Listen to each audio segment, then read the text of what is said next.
നിങ്ങളുടെ favourite shows ഇനി ഒരിക്കലും മിസ്സാവില്ല. ഇപ്പോൾ C5-ലൂടെ കാണും നിങ്ങളുടെ ഫേവറേറ്റ് ഷോസ് തികച്ചും സൗജന്യമായി.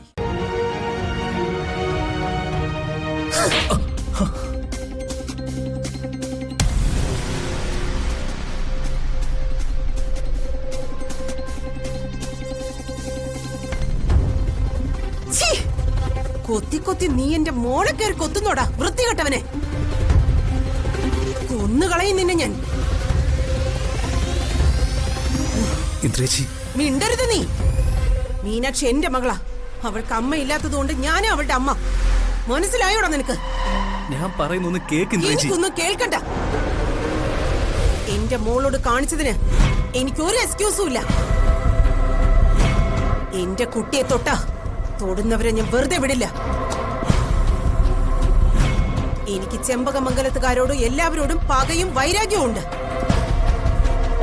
എന്റെ അനുജത്തിയെ ചതിച്ച ജയറാമിനെയും നന്ദിനിയെയും കൊല്ലണമെന്നുണ്ട്.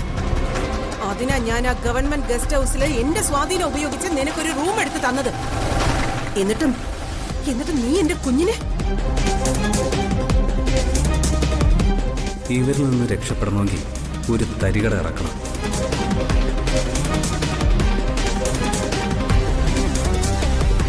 എന്റെ ഇന്ദ്രേച്ചി ആകെ എന്നെ തെറ്റിദ്ധരിച്ചിരിക്കുക. ഞാനൊന്നും തെറ്റിദ്ധരിച്ചിട്ടില്ലടാ. എനിക്കെല്ലാം മനസ്സിലായി. ഞാൻ പറയുന്ന ഒന്ന് കേക്ക്. എന്നിട്ട് എന്നെ തല്ലുവോ കൊല്ലുവോ എന്താന്ന് വെച്ചാൽ ചെയ്യും. മീനാക്ഷി ഉപദ്രവിക്കാനല്ല ഇന്ദ്രേച്ചി ഞാൻ അങ്ങനെ ചെയ്തത്. നീ എങ്ങനെ ചെയ്താലും എന്റെ മോൾക്ക് പരിക്ക് പറ്റിയല്ലോ. എടാ, ഞാൻ ഇത്രയും നാളും എല്ലാം സഹിച്ച് ഇവിടെ നിന്നത് എന്റെ മീനാക്ഷിക്ക് വേണ്ടിയാ. അവളെ എന്റെ അടുത്തേക്ക് കൊണ്ടുവരണം. മാധവ മന്ദിരത്തിലെ കുട്ടിയായി അവൾ എന്നോടൊപ്പം അവിടെ താമസിക്കണം. അതിനുവേണ്ടിയാ ഞാൻ ഈ കഷ്ടപ്പെടുന്നത്.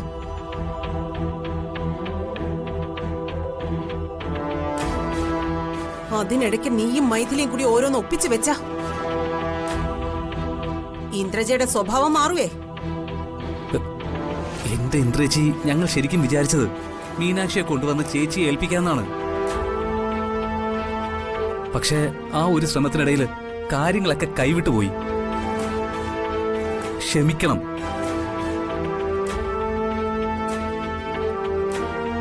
നീ സത്യം തുറന്നു പറഞ്ഞതുകൊണ്ട് ഞാൻ ക്ഷമിക്കുന്നു. മീനാക്ഷി സ്വന്തമാക്കുന്നതിനോടൊപ്പം കോടികൾ വിലമതിപ്പുള്ള ആ വജ്രവാളും എനിക്ക് സ്വന്തമാക്കണം.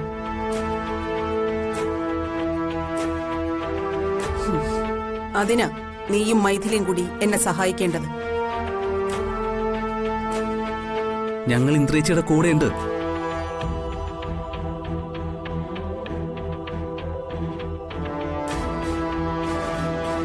അടുത്ത പണി നമ്മൾ ആരംഭിക്കുന്നത് നന്ദിനിയിൽ നിന്നും രാജലക്ഷ്മിയിൽ നിന്നുമാണ്.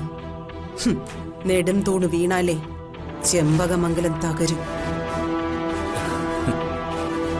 പറയേച്ചി.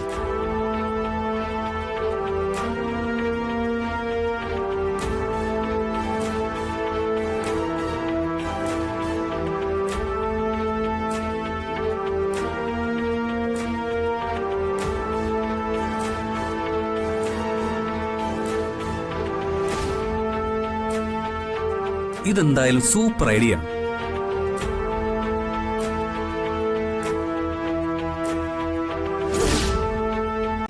ഡൗൺലോഡ് ചെയ്യൂ C5 ആപ്പ്. കാണൂ എല്ലാ എപ്പിസോഡുകളും സൗജന്യമായി.